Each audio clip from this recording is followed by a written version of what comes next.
여러분 반갑습니다. 자, 우리 오늘 사회복지 법제로운 두 번째 수업 시간이죠. 자, 불문법부터 공부를 합니다. 불문법. 우리 앞에 성문법 공부하셨어요. 그래서 성법 크게 국내법, 국제법 구분하고 국내법 안에 헌법, 법률, 명령, 조례, 규칙이 있다는 거 기억하시죠? 자, 불문법. 우리나라 원칙적으로 성문법주의 국가입니다. 불문법은 성문법과 달리 이제 문서로 제정되어 있지 아니한 법을 불문법이라고 하더라. 불문법의 종류 세 가지입니다. 관습법, 조리, 판례법. 우리 성문법상의 조례와 이 불문법의 조리 헷갈리시면 안 돼요. 자, 관습법은 사회에서 오랜 관행을 통하여 법이라고 인정되어서 재판 규범으로 채용되는 법. 무슨 얘기인지 대체 옛날부터 그래왔으니까 관행이야, 관행. 앞으로도 그럴 거야. 계속 그렇게 하자. 규범에 대한 무시적인 사회적 합의다. 무시적이라는 것은 뭐죠? 성문화되지 않은 합의를 얘기하죠.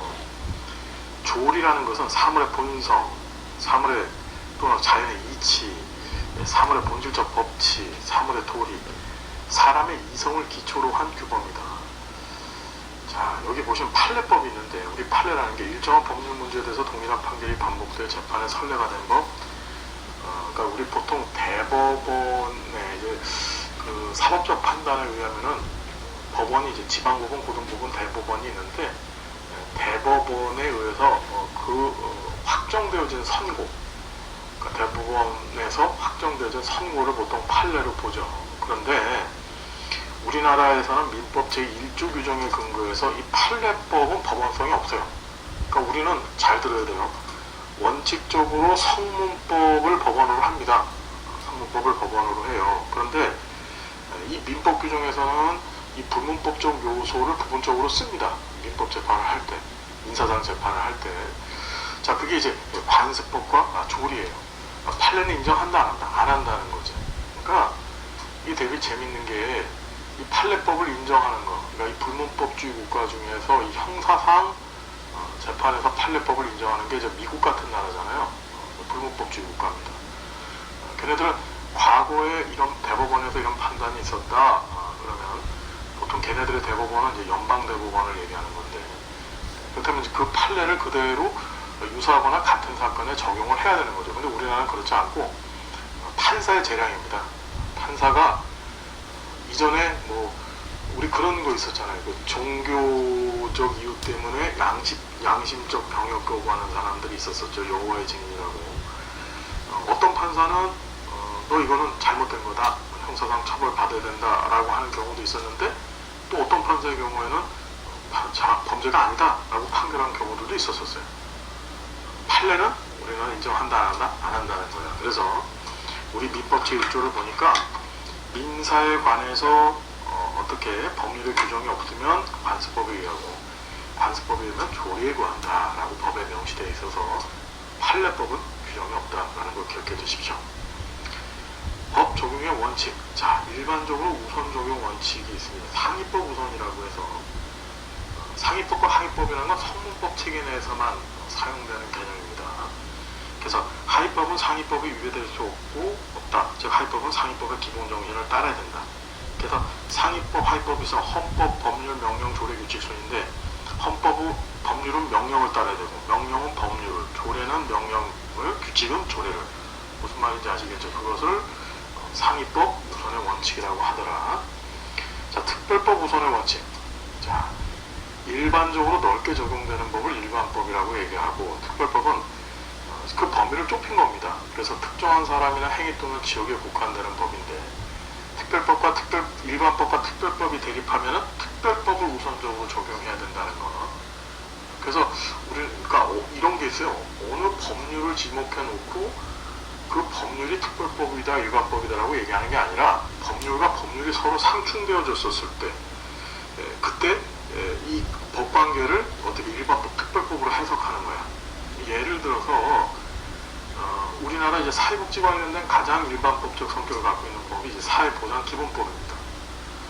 이제 사회복지 사업법도 일반법적 성격을 갖고 있다고 얘기하는데, 만일 사회보장기본법하고 사회복지사업법이 이렇게 있었을 경우에는 사회보장기본법이 사회복지사업법의 일반법이 되고, 사회복지사업법이 사회보장기본법의 특별법이 되는 거예요. 그래서 특별법 우선 적용의 원칙에 근거해서 이 사회복지사업법부터 적용을 해야 되는 거예요. 사회보장기본법보다. 자, 신법 우선의 원칙. 자, 신법 우선의 원칙이라는 건 뭐냐? 법령이 새로이 제정되거나 개정되어서 그 내용이 충돌이 생겼을 경우에는 나중에 개정된 신법이 국법에 적용해서 적용되어야 된다는 게 무슨 말인지 이해되시죠? 신법이 국법보다 더 우선적으로 적용되어야 된다. 단 신법 우선의 원칙은 신법과 국법이 동일한 형태의 법률에서만 이게 적용되어야 되는 거고, 법률 불소급이라 그러죠. 법률의 행위는 당시의 법률 행위에 의한다는 것과 내가 어떤 범죄를 저질렀는데 이걸 규제하는 법이 없어. 현재 없었어. 그럼 난 처벌당하지 않아요. 난 법치국가이기 때문에 법에 근거하지 아니하여서는 어떤 경우도 처벌할 수가 없습니다. 그래서 이제 국회에서 관련해서 처벌 규정을 만들었습니다. 법률을 만든 거예요. 그러면 내가 과거에 저질렀던 법이 소급되어져서, 즉 거꾸로 돌아와서 이 새로 만들어진 법이 소급되어져서 내 행위에 처벌할 수 있느냐? 그렇지 않다는 거죠. 무슨 얘기인지 알겠죠? 그래서 즉 행위시에 존재하지 않던 법률을 사후에 제정하거나 개정하여 법 제정 이전의 행위에 적용해서는 안 된다는 게 법률 불소급 원칙입니다. 자, 우선 원칙의 상충시 적용 순서. 자, 이것도 시험에 나왔는데 신법인 특별법이 제일 먼저고, 그 다음에 국법인 특별법이야. 그 다음에 신법인 특별법이 아니고 신법인 일반법입니다. 인쇄가 잘못됐어요. 그 다음에 국법인 일반법이라는 거 좀 꼭 좀 봐주십시오. 신법인 특별법, 국법인 특별법, 신법인 일반법, 국법인 일반법이라는 거 꼭 기억해 두십시오. 자, 사회권적 기본권. 자, 보면은 기본권이라는 게 등장하죠. 이게 뭐냐? 헌법에서 보장하는 인간의 기본적 권리. 자, 어느 법에서? 헌법에서 보장하고 있습니다. 이 기본권은 어느 법에서? 헌법에서 규정하는데 종류가 자유권, 평등권, 참정권, 재산권, 청구권, 사회권 등이 있어요. 자, 보면은 인간의 존엄과 가치 및 행복 조건, 이걸 좀 기억합시다. 제10조에 있는 건데, 모든 국민은 인간으로서의 존엄과 가치를 가지며 행복을 추구할 권리를 갖는다. 자유권, 모든 국민은 신체 자유 갖는다는 거, 고문받지 않는다는 거, 거주 이전에 자유 갖는다는 거, 주거 자유 침해받지 않는다는 거, 사생활 비밀과 자유를 침해받지 않는다는 거, 통신의 비밀을 침해받지 않는다는 거, 양심 자유 같죠. 그러니까 병역거부 말씀드렸지만 이게 양심의 자유 아니냐. 지금 그래서 그걸 갖고 논의를 삼아서 이제 개정되어진 이제 군복무법, 병역법이죠. 병법상에 그것을 인정하기 위한 그 양심적 병역 거부자에 대한 인정을 좀 하겠다고 나서죠. 종교 자유 쭉 보시고, 그 다음에 평등권, 참정권, 재산권, 청구권 등이 있더라. 자, 꼭 좀 한번 봐주십시오. 그래서 자, 사회권적 기본권, 사회권입니다. 우리한테 핵심이 이거지. 이 사회권이라고 하는 개념은 언제 배웠냐면 정책론 시간에 우리가 마셜을 얘기하면서 공부했었어요. 마셜이 시민권론이라는 얘기를 하면서 시민권의 발달이 진화적 발달, 즉 18세기의 국민권, 19세기의 참정권, 우리 정치권이라고 했었죠. 20세기에 와서 사회권이 들어와서 그걸로 어떻게 완성되어졌다. 시민권이 완성되어졌다라고 주장을 했었죠. 마샬이. 기억하실 거예요. 헌법의 규정을 통해서 국민의 인간다운 생활을 국가가 보장하고, 사회권이라는 게 국민은 이 권리에 기반해서 국가에 이를 요구할 수 있는 거니까, 국가는 국민의 인간다운 생활을 보장하고 국민은 이 권리에 기반해서 국가에 이를 요구할 수 있는 권리입니다. 자, 1919년 우리나라에 3.1 운동이 있었던 해입니다. 그죠? 그때 독일의 바이마르 공화국 헌법에서 이 사회권이 처음으로 규정됐습니다. 독일의 무슨 헌법? 바이마르 공화국 헌법. 보니까 바이마르 헌법 제151조를 봤더니 경제 생활의 질서는 각인으로 하여금, 즉 각각의 사람으로 하여금 인간다운 생활을 보장하는 것을 목적으로 한다. 그러니까 인간다운 생활이라는 게 뭐예요? 이게 생존에 관한 얘기죠. 사람이 사람답게 산다는 것은 먹어야 되고 입어야 되고, 그렇죠.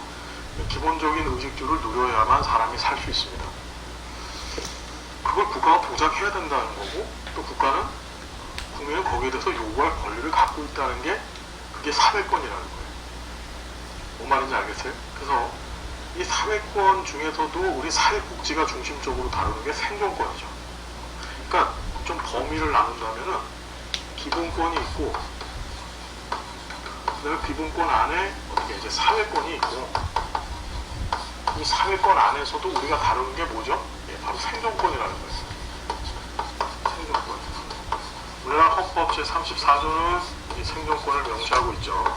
이 생존권을 다른 말로 생존권적 기본권이라고도 얘기하는데, 이 생존권을 우리 사회복지에서는 또 뭐라 해요? 복지권이라고도 또 얘기하죠. 이런 얘기야 지금. 자, 10조 또 나왔어요. 사회권적 기본권의 종류. 자, 헌법에 보니까 사회권적 기본권이 등장합니다. 행복 추구권 제10조. 모든 국민은 인간으로서의 존엄과 가치를 가지며 행복을 추구할 권리를 갖는다. 국가는 개인이 가지는 그 가치 내 기본적인 인권을 확인하고 이를 보장할 의무를 진다. 그렇죠. 됐죠? 자, 그 다음에 교육권. 이것도 이제 사회권적 기본권, 사회권. 그래서 모든 국민은 능력에 따라 균등하게 교육받을 권리를 어떻다? 갖는다. 무슨 말씀인지 이해되시죠?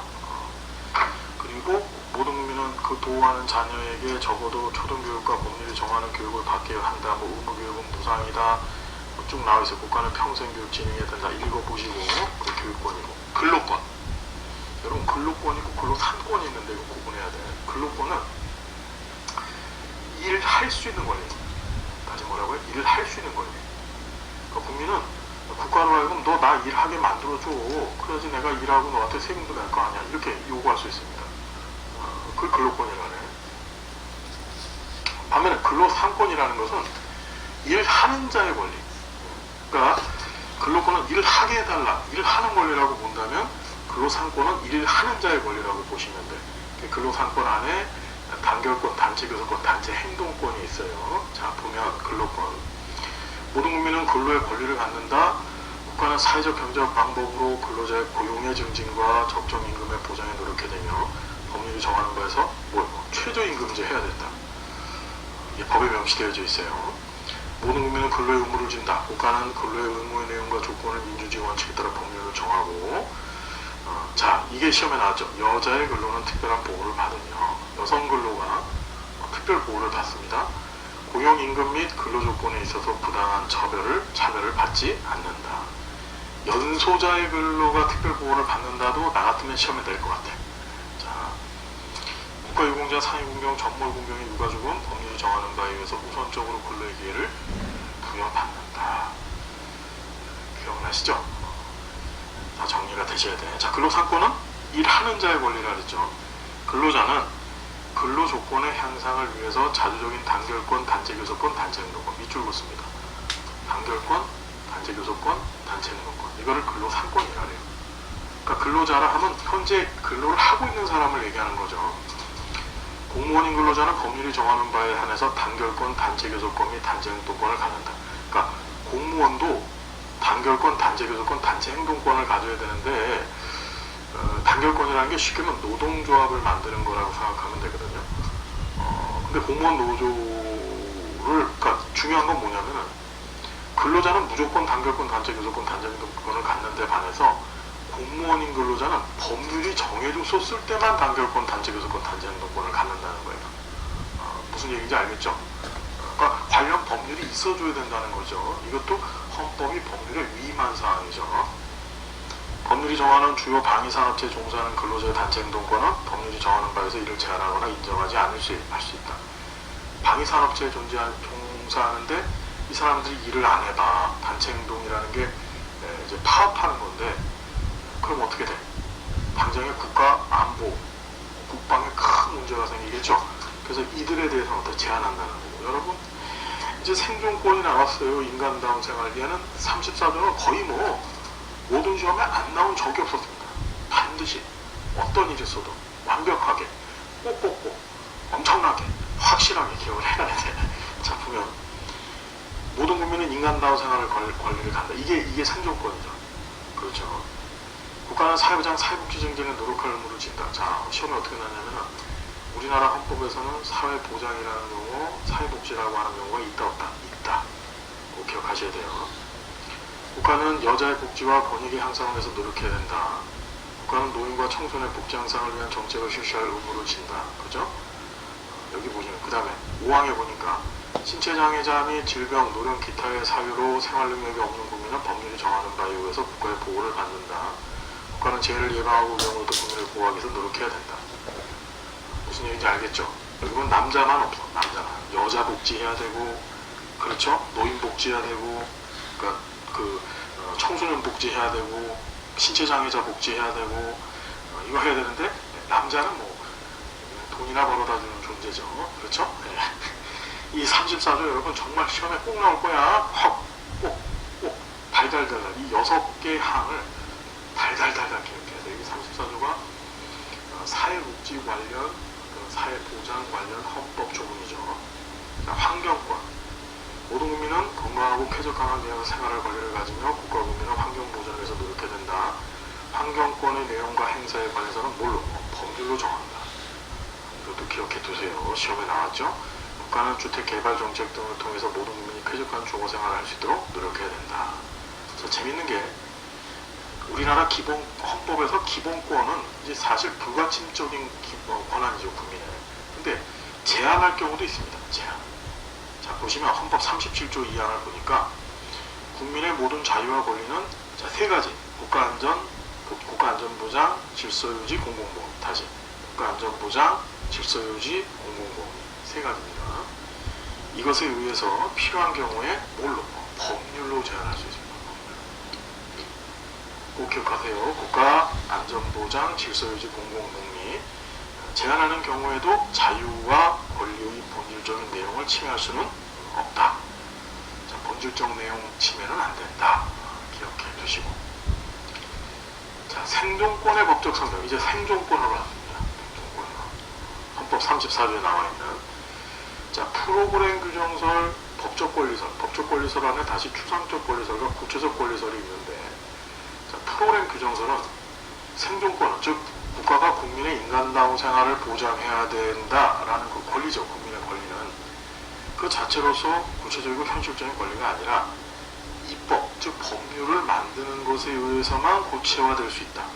개인은 이에 대한 헌법 조항만으로 국가에 대해서 그 의무 이행을 재판상으로 청구할 수 있는 권리가 없다. 너 왜 국민의 생존권 보장하지 않았니?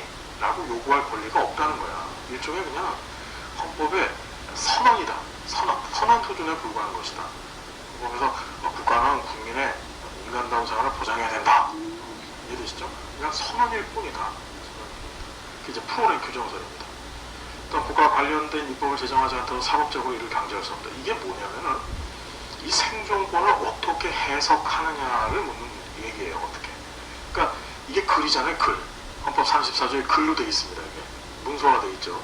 이거를 글이라는 건 어떤 각도로 어떤 시점으로 누가 해석하냐에 따라 전부 다 달라지죠. 프로그램 규정설적 관점으로 이 헌법 34조를 해석하면 국민은 인간다운 생활할 권리를 갖는다라고 얘기했는데 그냥 너 갖는다 라고 국가가 선포만 한 거예요. 굉장히 추상적인 내용이죠. 자, 법적 권리서는 이제 권리가 되기 시작하는 건데, 추상적 권리서는 생존권을 법적 권리로는 인정하되 권리성의 정도는 추상적인 정도로만 인정할 수 있다. 이제 드디어 권리가 된 겁니다. 국민은 청원권, 즉 관련된 법의 마련 등을 국가에 요구할 수 있는 권리는 가지고 있지만 구체적인 급여나 서비스를 국가에 제공해달라고 요청할 수는 없다. 무슨 얘기인지 이해되시죠?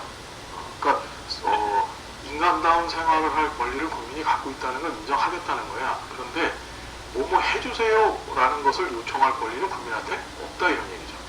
이 추상적 권리설적 관점으로 보면 국가가 그냥 해주면 해주는 거고 안 해줘도 국민은 찍소리 못한다, 이 얘기입니다. 자, 구체적 권리설은 생존권을 구체적으로 실현시킬 수 있고 또한 국민이 국가에 대해서 구체적인 급여나 서비스를 요구할 수 있는 권리. 이제 구체적 권리설에 들어가면 해주세요 라고 요구할 수 있는 권리가 생기는 거야. 추상적 권리설에서는 요구권은 없어. 국가가 해주면 해주는 거고 안 해주면 그냥 알았습니다 이러고 가만히 있어야 되는 거야.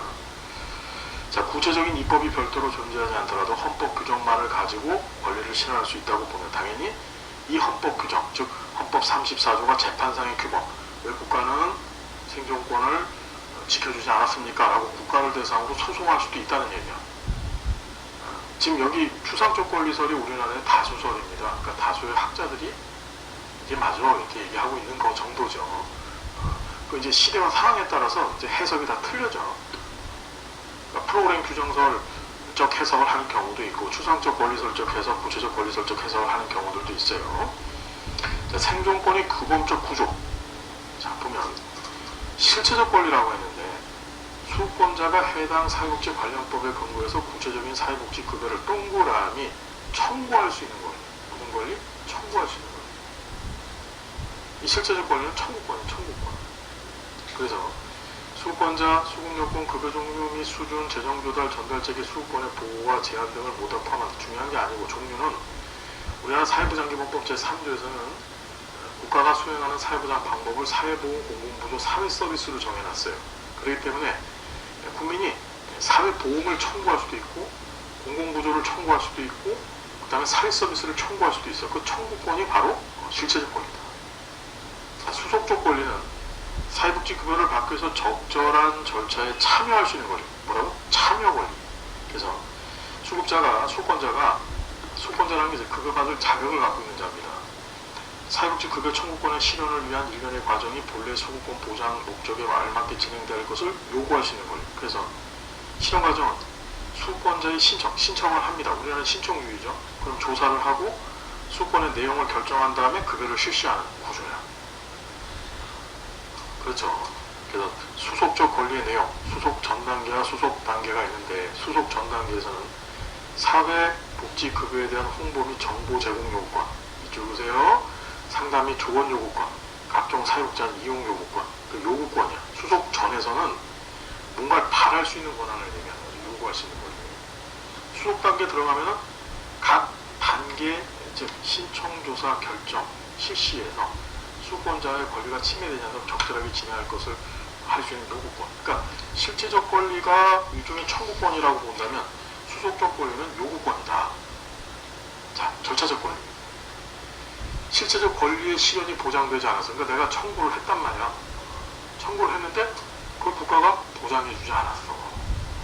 그러면 이에 대한 보전, 이행, 강제를 구체적으로 실현하는 절차와 관련된 권리. 자, 종류는 사회복지급여 쟁송권, 사회복지 행정참여권, 사회복지 입법 청구권이 있더라.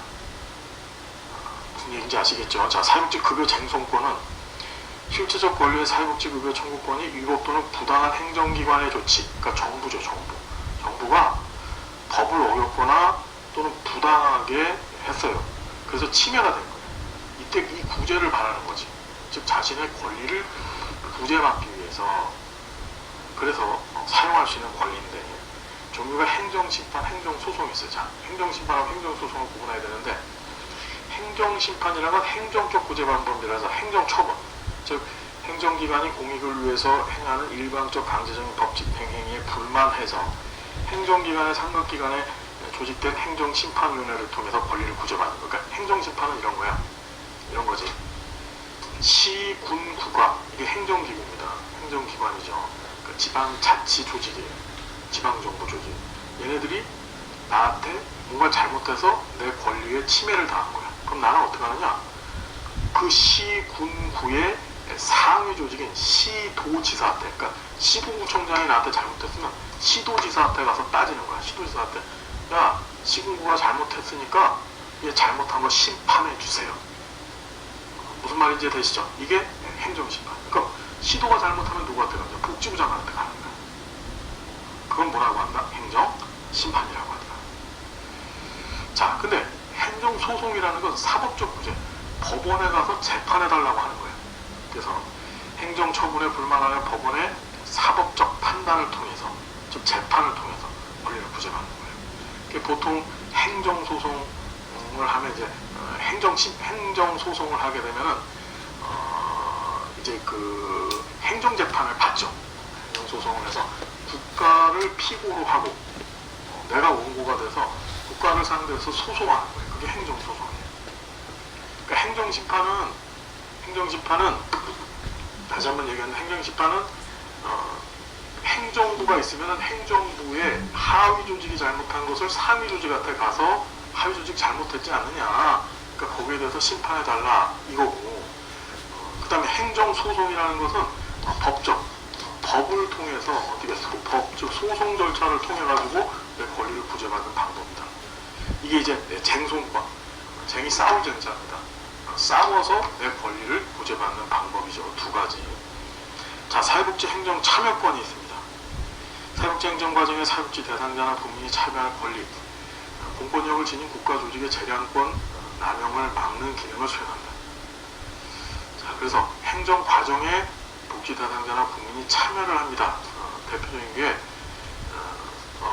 사회복지 관련 위원회들이 우리나라 이제 제도상에 위치해 있죠.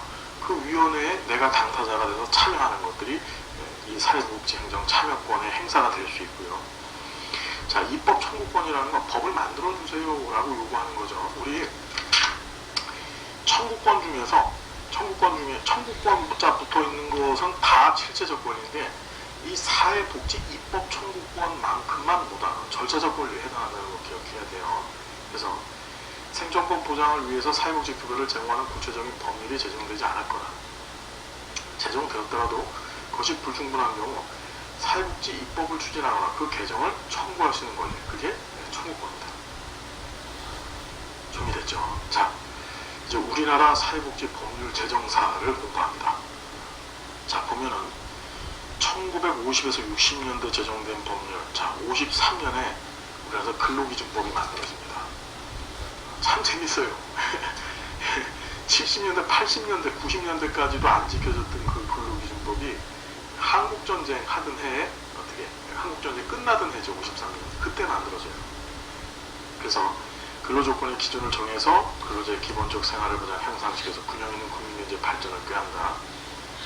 자, 이 60년의 공무원연금법, 이게 우리나라의 사회보험 관련 최초의 입법. 우리나라 그러니까 연금제도가 있어요. 연금제도가 우리 정책론에서 공부하셨지, 그지? 뭐가 있었어요? 첫 번째 공무원연금, 두 번째 뭐가 있었었죠? 예, 군인연금. 그 다음에 사립학교 교직원연금. 그 다음에 국민연금이 있었었죠?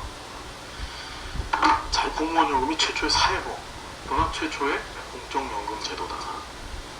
자, 이건 기억해야 된다. 61년에 생활보호법이 제정됐다. 61년 생활보호법.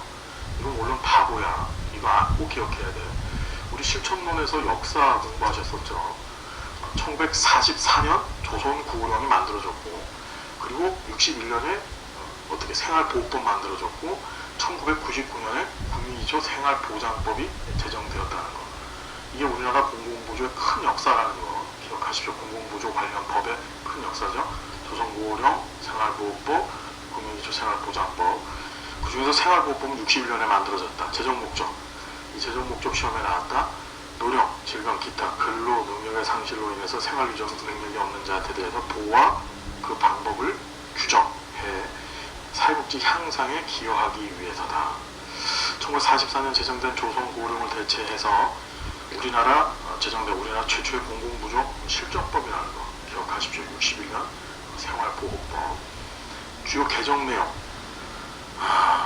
자, 이 전부 개정 또 일부 개정이라는 얘기가 이제 등장을 해요. 여기 보시면은 개정 방식의 전부 개정, 일부 개정 나와 있죠.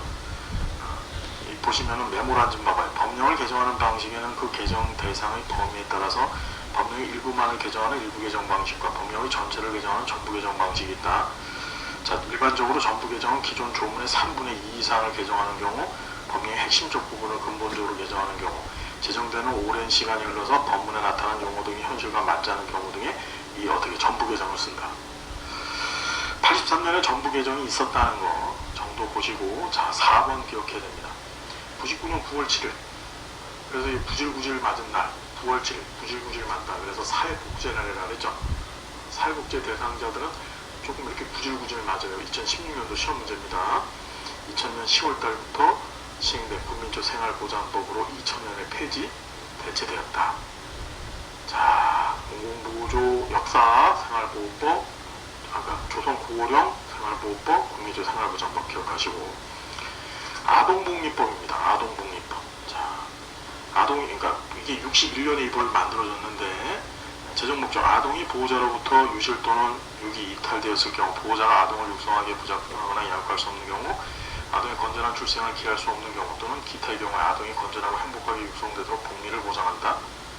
자, 개정 내용. 자, 81년에 아동복지법으로 바뀌었어요. 이거 기억해야 돼요. 아우, 중요해. 61년에 아동복리법이었는데 81년도에 정부 개정을 통해서 법령칭이 아동복지법으로 바뀝니다.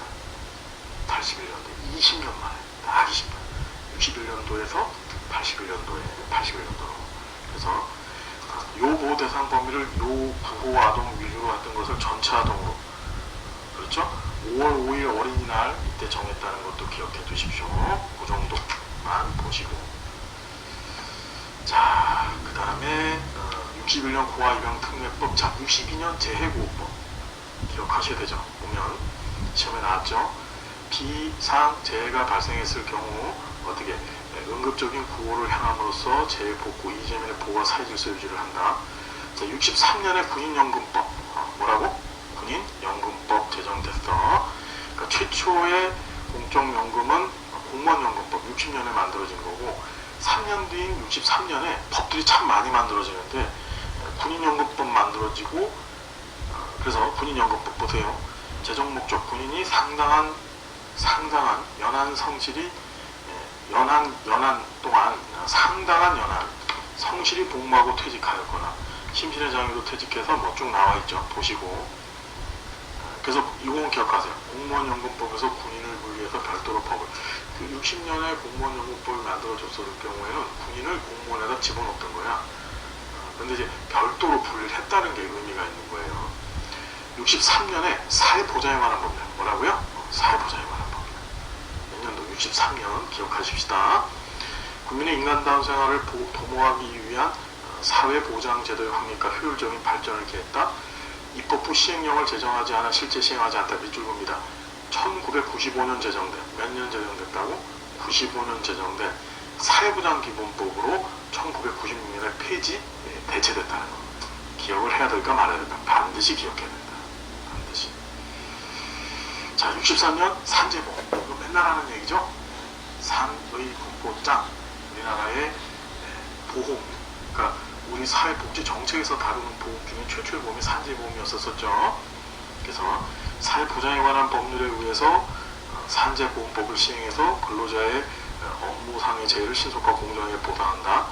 전 국민을 대상으로 한 우리나라 최초의 사회보험이다. 공무원연금은 전 국민이 아니라 뭐죠? 직영연금이라 해서 공무원들만 대상으로 했었었죠. 1960년에 만들어진 거는. 전 국민을 대상으로 한 사회보험 중에 최초의 보험은 63년에 산재보험이라는 거 꼭 기억해야 돼요. 자, 같은 해 의료보험법이 만들어집니다. 재정 목적. 사회 보장에 관한 법률에 의해서 의료보험 사업을 해서 근로자의 업무 외의 사유로 인한 질병, 부상, 사망, 분만과 근로자의 부양가족 질병 뭐 이런 것들을 한다라고 되어 있고, 자, 70년 정부 개정 했다고 했는데 의료보험법이 63년에 만들어졌을 때만 해도 이제 근로자만을 적용 대상으로 했는데 70년에 전 국민을 대상으로 했다는 것 좀 기억해 두시고, 나머지 내용들 뭐 그냥 편하게 읽어보시고요. 맨 밑에 99년 제정돼서 2000년 7월 1일부터 시행된 국민건강보험으로 2001년 폐지 대체됐다는 거 기억해 두십시오. 76년 정부 개정할 때 그 이전 의료보험법은 공무원, 군인, 기타 근로자에 대하여 강제 적용하도록 되어 있는 바 현실적으로 강제 적용 범위를 일시의 정근로자에게 확대하기 곤란하므로, 왜냐면 이때 74년 5.1 쇼크가 터진 거예요. 그래서 이런 상황에서 70년 정부 개정된 법에 따라 모든 근로자를 대상으로 이 보험 적용하는 건 어렵다는 것을 이제 76년에 반영한 거죠. 자, 70년대 제정된 법률서부터 우리 다음 시간 계속 진행을 하겠습니다. 양이 좀 많은 것 같은데 이 정도는 알아야 돼. 진짜 알아야 돼, 이 정도. 자, 함께해서 고맙고요. 제가 행복한 모습으로 또 만나 뵙겠습니다. 감사합니다.